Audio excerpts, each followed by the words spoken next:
Hi, my name is Louise Brown and I'm one of the mental health professionals on the SPAM team. In this video, we will discuss some of the strategies on how to cope with everyday stress. Providing you with these strategies will help alleviate additional stresses that sometimes occur as part of your role as an emergency service worker. Stress is often described as a feeling of being overloaded, wound up tight, tense and worried. We all experience stress at times in our lives. It can sometimes help us to motivate us to get tasks finished or perform well. But stress can also be harmful if we become overstressed and it interferes with our ability to get on with our normal life. As you can see in the chart, a moderate amount of stress in our lives is optimal for performance, with too little stress having the same effect on performance as too much stress. When our stress levels are high, our body releases hormones such as adrenaline and cortisol, which causes a physical change in our body and increases our heart rate, breathing, blood pressure and sweating.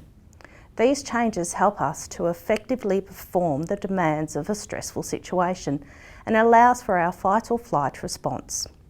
However, if the stress is prolonged, these physical responses can then lead to further symptoms, which over time will start to have a negative effect on a person's performance.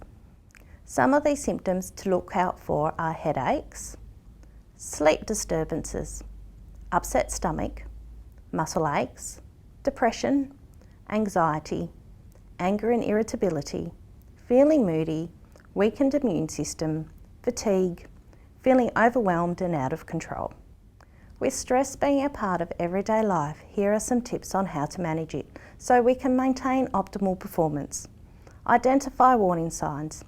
If you can identify the warning signs, such as those that were mentioned earlier, then we can put into place strategies to reduce the stresses earlier. Identify our triggers.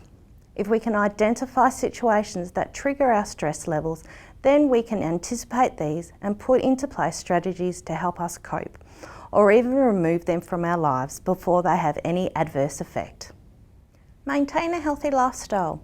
Eat healthy, well-balanced meals, regular exercise that helps alleviate physical symptoms, participate in activities that will help reduce the stress, such as playing a sport, reading, catching up with friends, yoga, meditation, listening to music or gardening.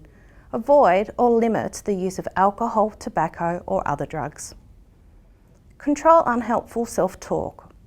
In times of stress, we can sometimes participate in self-talk that adds to the stresses, such as, "I can't cope," "I'm too busy," or "it's not fair." While this may be a reflection of the situation, this self-talk is not helpful in reducing the stress. More effective self-talk to help with stress would be, "I'm coping well given the situation," or telling yourself to calm down and breathe easier, rather than "I cannot cope." Talk about your stressors. Find people who you trust to talk to about your stressors. This can be a family member or friend that can listen, or alternatively you can contact the SPAM team or talk to one of our mental health professionals.